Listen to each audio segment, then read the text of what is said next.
as bad as we went on, but still, you were kind of had your own little stockpile there for most of the game. Do you think that would be the card spaces, or maybe limiting how many cards one could have, or is it just like card spaces, or is it somehow moderating that? I think both. I mean, like there's for a lot of card spaces, I feel like 4 would be good, like 4 points or something like that, maybe in the middle. But limiting cards is also an option.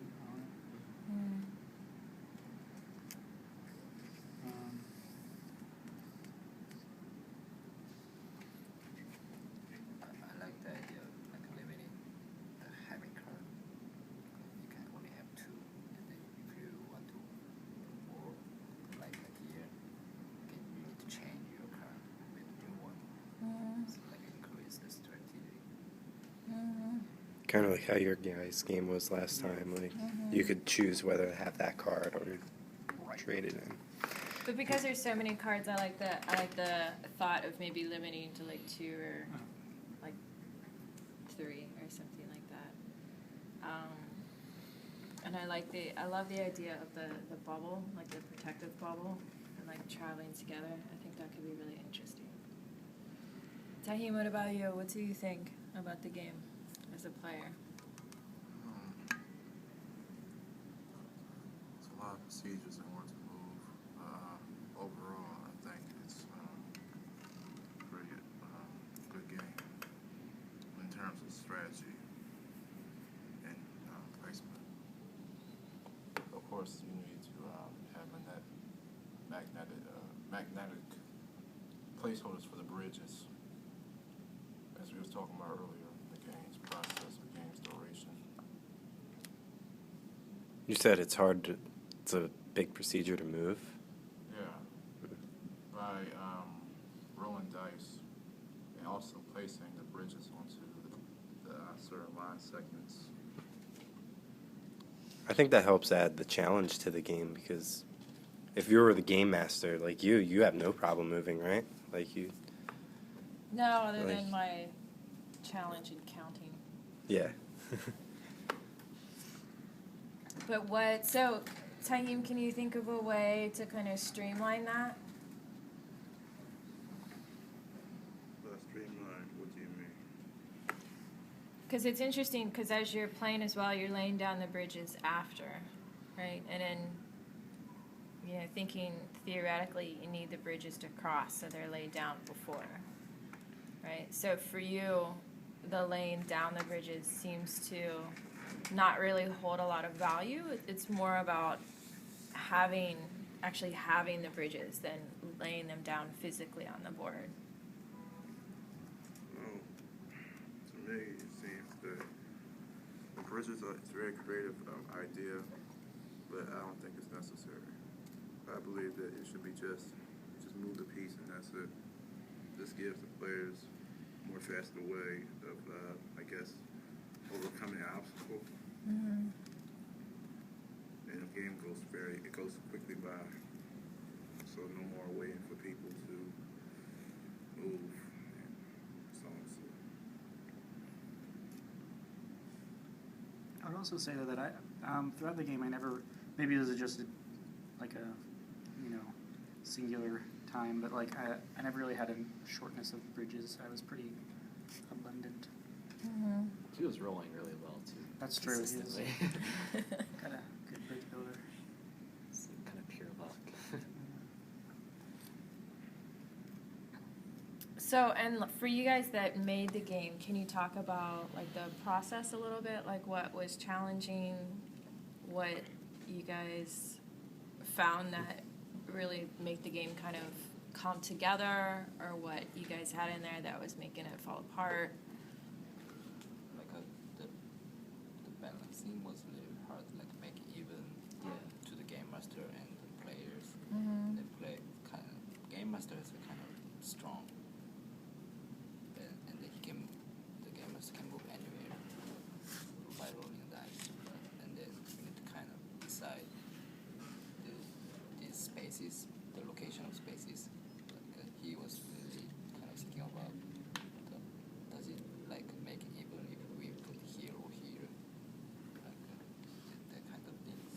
Yeah, I think the biggest challenge was the first day of class. We were trying to figure out like what the board should be like how these people can move on the board, and then we came up with this idea. And I think this is what brought it together was the hexagons.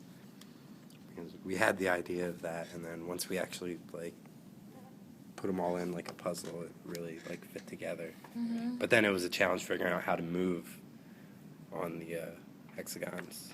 The key point of the descent is two. Mm-hmm.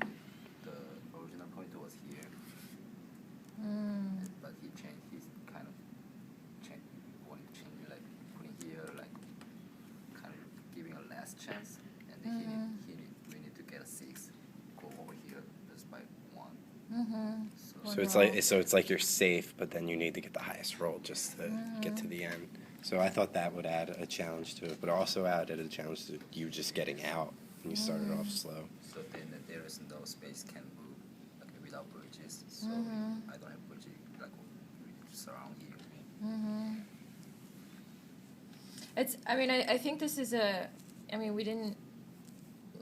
we use these points, but I think not to like their full advantage at times, because it's really nice because it gives you a spot to kind of like hang out and hopefully get that roll right, and also not be too far away from the board.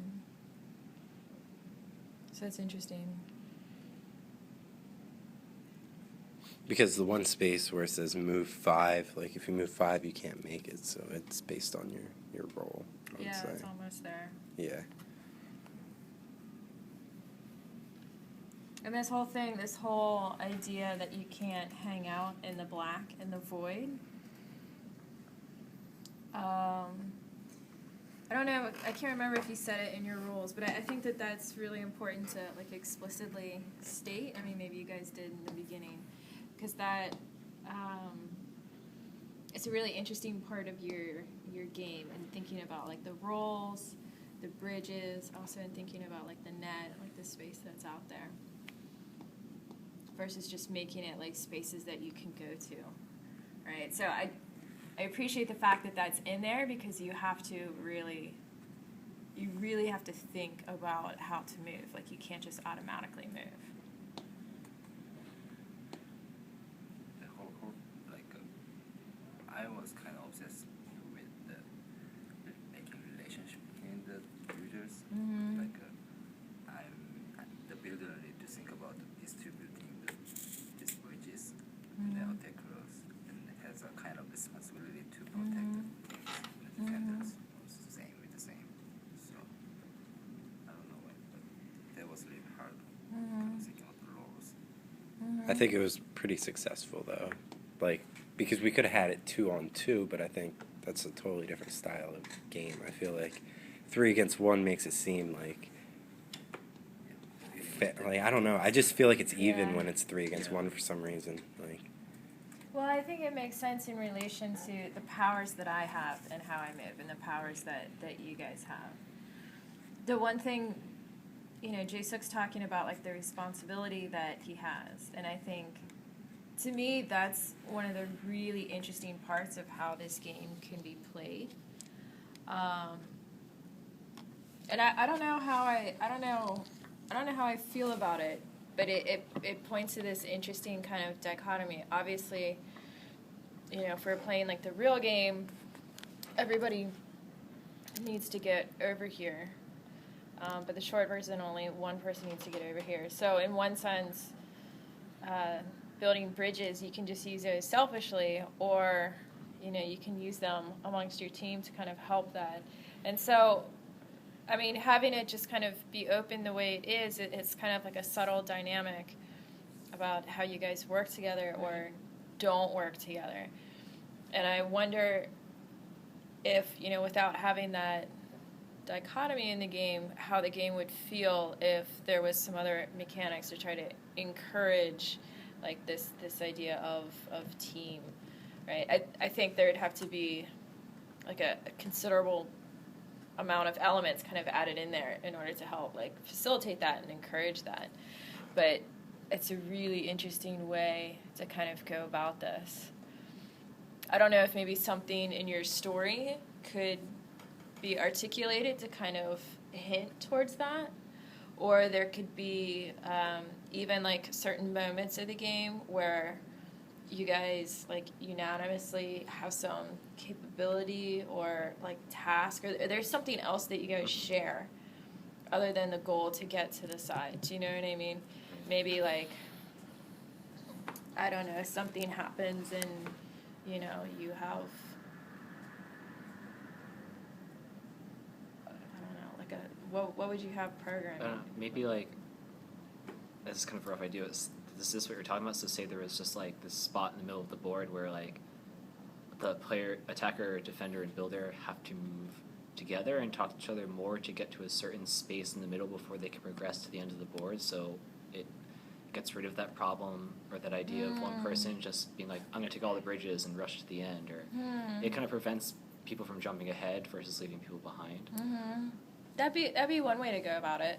Or even if there was like moments like something that happened like with the cards where I'm trying to think like an analogy in the game world, but like, you know, if you had, you know, more server space suddenly and, you know, you had like a guest programmer, I don't know, come in and like whatever to give you guys like more capability like jointly for that time. I think maybe if like this is rough and there would have to be a lot more to it, but if there was some way that like the game master would lay down things on certain parts and they would have to get them before they got to here, in a sense. It's like so it's like this, he like left code here, so then like you're working over here, so now like one of these players have to work over here, but then you have three, so that means they all have their own task on top of this task of getting like something off the board that's there or something. That'd like that. be interesting because it's like you guys are all collecting pieces to this puzzle, and then once like say that puzzle or that code is unlocked, maybe there's like a temporary power for universally for like the team, right? Like you had a breakthrough in the code, and you can make it so the game master wouldn't hog them. It could be if you had them for too many turns, something would happen bad to you. So it's like it's like high risk for you, and then it's like high reward for them. Interesting. That'd be really interesting. I think kind of think about the having a flag things. The flag, like a share, like you probably use pretending to the flag, and then he carries the flags, and then they can put the flags, and then the flag is here. It's done. You just changed the game entirely, but that's a really good idea. Yeah, that's crazy. Carry the flag. Yeah. Awesome. Demolition. That's cool. That's really cool. All right. Anything else? Any other last comments, ideas, things to throw out? Off that note, Familiar with the actual darknet /meshnerd? It's based on darknet. Okay, I was gonna It's say all right. It's all meshnet right. now, There's because darknet more sounds games stupid. Yeah, that you I guys read will that make. in the post. Yeah. That's what Okay. we got. Great job, guys.